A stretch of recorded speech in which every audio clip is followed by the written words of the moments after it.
back again, here to do part of the next chapter. It's a little late tonight, so I want to do this one in two parts, I guess. Me and Multi are teaming up, actually, on a current recording, so that's why I don't really have time to do a full chapter right now, especially since this Chapter 4 of Applejack and Rainbow Dash Go to Whitecastle is rather long. But, that we were just listening to was the Aviators remix of Loyalty by Acoustic Mondo Brownie. And so, here we go, going back to Han Valen's story, Chapter 4, Apologies in Order of Applejack and Rainbow Dash Go to Whitecastle. Author's note. It's a week late, but here it is nonetheless. Yeah, he's just talking about... This story is complete, so that's irrelevant to us, I guess. Chapter 4, Apologies in Order. Spike continued to groan in anguish as he laid belly first on Pinkie Pie's back, clutching her neck and burying his face in her mane. Any gusto he had shown earlier was completely gone now, which was completely understandable. Even Applejack had to admit, that buck of Trixie's was pretty damn hard one. If Trixie wasn't such a big-headed I think that's supposed to say idiot, Applejack might have considered asking her to work for Sweet Apple Acres, just for kicks. No pun intended. But right now, wait, shades? Yeah! But right now, three mares had a more important matter on their hooves. Pinkie, we're serious. Don't get sidetracked or anything on your way back to Ponyville. And you know you're going back to Ponyville, right? Rainbow Dash questioned. Pinkie gave her uncommon, affronted look. Duh, she retorted. Oh, she bucked out my mojo, Spike moaned. Applejack and Rainbow Dash each raised an eyebrow at his statement, but chose to ignore it a moment after. And the phone is ringing again. Seriously, how do I have this kind of luck? It is like 10 o'clock at night. Who the hell calls this late? Okay.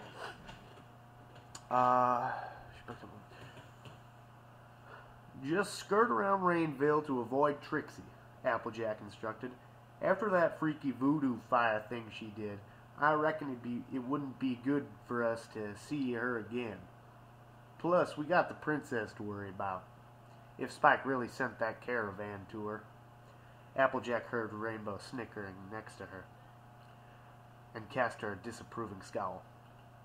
Oh, come on, Dash snickered back at Applejack. Don't you wish you could have seen the look on her face if you had been there? Y'all probably wouldn't have a face after she got through with you, Applejack shot back dryly. She can take my face. I just want my mojo back, Spike Border whined. I'd say he was being melodramatic if I hadn't seen that buck, Rainbow whispered in AJ's ear. She had to smother a smirk that threatened to reveal itself. She didn't think Spike would even notice anyway. Okay, Pinkie said, unsure. You two be careful. Twilight going insane in the membrane is one thing. At least she wouldn't try to cook us. Okay. I've been friends with lightning bolts. I can take whatever Trixie can dish out, Rainbow Dash boasted arrogantly. In fact, I could probably double it right back in her face. I'll give her your regards, Spike. Get my mojo back if you can. Yeah, I'll try, Rainbow answered unconvincingly, rolling her eyes. Alright, enough jabber-jawing. Let's ride out of here, Applejack ordered. Pinkie gave them a stoic-faced salute before galloping away. Applejack took off in the opposite direction at a gallop as well, while Rainbow glided with her. You think it was alright to let Pinkie handle Spike? Dash questioned. Don't sell Pinkie too short, R.D. If she's responsible enough to take care of the Cake Twins, she'll keep Spike safe. And what do you think of that mojo stuff was, anyway? Rainbow continued to inquire, looking straight ahead with a furrowed brow. I don't know and don't want to know, to be perfectly honest. The Earth Pony murmured back. Okay. 4! A new voice shouted from above. The two mares looked straight up in the direction it had come from. What? Was the only thing that escaped Rainbow's mouth before something gray and slightly blonde plowed into her. Oh, okay. Both slammed into the ground with a painful crash, making Applejack skid to a halt and whirl around, astounded. What in tarnation? She exclaimed before her eyes. She now saw that Ditzy-Doo was entangled with Rainbow Dash. Her rainbow-made friend even sported Ditsy's same lazy eye as a result of the impact. Ditzy smiled sheepishly. Hi, girls. Yeah, I'm bad at the derpy voice. She greeted them cheerfully. Rainbow shook her head and rolled her hooves. And rolled to her hooves, grunting in frustration.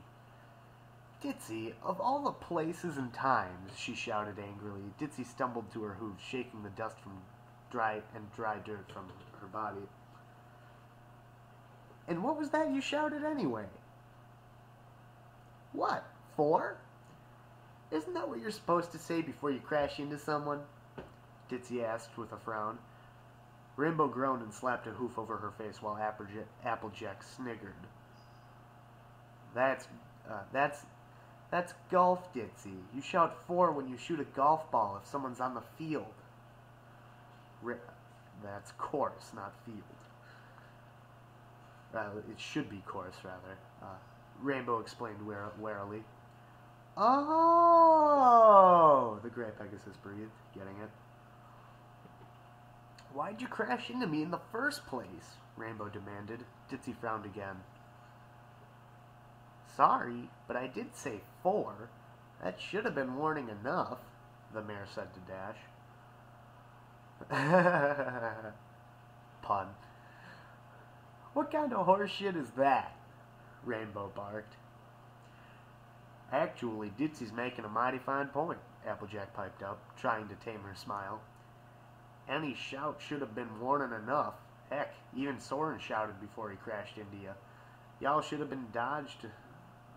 Y'all should have dodged when you heard him coming. Heard her coming. What are you being such a turncoat for? Rainbow snapped at Applejack. Mommy? A second familiar voice called. Down the road, the three mares noticed a gray unicorn filly was running up to them. Dinky, Ditzy's uncannily clone-like daughter, she hadn't inherited Ditzy's lazy eye, though, and had inherited her father's unicorn genes. There's my muffin, Ditzy proclaimed as she trotted towards the filly, stopping to nuzzle her lovingly. Applejack chuckled quietly next to an unimpressed Rainbow Dash. Aren't they the cutest duo you ever saw? The most dangerous, more like it, Rainbow grumbled. I tell you, that guy Comet Tail is nuts for hooking up with Ditzy. Oh, you hush now, Rainbow Dash, Applejack hissed. You know he's a sweetheart and does anything for them. Least he ain't blockheaded like you. Rainbow Dash made a rare move and didn't reply. That was confirmation to Applejack that what she said had managed to shame the cocky Pegasus to a slight. What are y'all doing this far out of town, anyway? Applejack asked the two great ponies. We're going to Whitecastle, Dinky chirped. AJ and Dash blinked, startled. Seriously? Applejack said. Yeah, we heard the commercial for it on Past Your Home Companion and got hungry for it, Ditzy responded. Why isn't Comet with you? Said Rainbow Dash. I think he fell behind, Ditzy said with a frown, looking back down the trail to Rainville. Where is your father? She next questioned Dinky. He didn't chase after me. I think he just sighed or something. The filly answered her mother. I can definitely relate to that, Rainbow muttered dryly. Oh well, he'll catch up, Ditzy giggled. Speaking of catching up, Rainbow murmured in Applejack's ear, nudging her friend. Yeah, we actually gotta skedaddle, Ditzy, Applejack told her. And fast, so we'll... You! An all too familiar voice bellowed, making Applejack gasp, and Rainbow's mane spring out straight while she gritted her teeth and widened her eyes. With a blue blast of magic, Trixie teleported in midair before Rainbow and Applejack, having regained her fiery berserk mode. Feel Trixie's wrath! Unlike the two bravest ponies in probably all of Equestria, AJ and Dash are paralyzed in fear as a magical aura of malevolence. I've never seen that word before. Malevolence emanated from the devilish form of the demonic Trixie. But her flow was suddenly interrupted by a small burst of pink energy.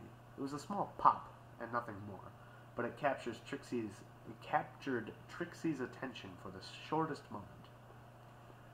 Who dares? She raged, spinning around to face the direction the attack had come from. A stunned Ditzy stared down at her battle-ready daughter, legs spread and little horn glowing as the same pink as the energy that had tapped into Trixie. Leave them alone, jerkface, was the filly's cosmic one-liner. An unexpected giggle escaped Rainbow Dash, but it didn't seem Trixie heard it or even noticed it. Impotent one, Trixie hissed in a semi-normal voice, and with that threw Dinky into the trees with a telekinetic pulse. Ditzy let out a squeaky shout of surprise and horror. Trixie paid them no mind as she turned back to Applejack and Rainbow. As for, Trixie began, but was once more interrupted, this time by a drop kick to the head from an in-flight Ditzy. You don't touch my girl, you bitch! Ditzy screeched, coming from her. This outburst was more terrifying than anything Twilight or Trixie could muster combined. The kick had knocked the otherworldly force from Trixie, and she was back to her normal self as she impacted the dirt road, full spread and eyes rolling in her sockets like broken compasses. Ditzy descended upon Trixie and put the blue unicorn in a headlock, choking her.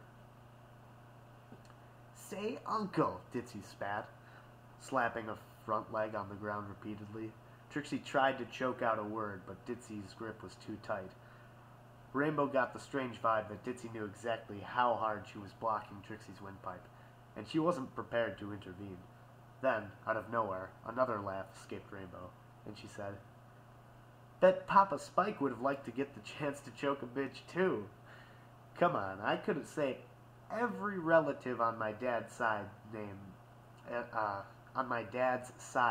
in that chokehold. Rainbow taunted Trixie, whose face was turning a darker shade of blue than the rest of her coat. Applejack just gave Dash a strange sidelong look, but didn't say anything. Applejack glanced behind Ditzy and Trixie when she caught movement. Another arrival, and she recognized the stallion that ogled at the same scene before him. Ditzy's husband, Comet Tail. The shit?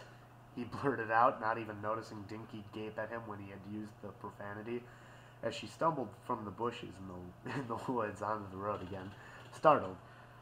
Ditzy turned her head to regard the stallion.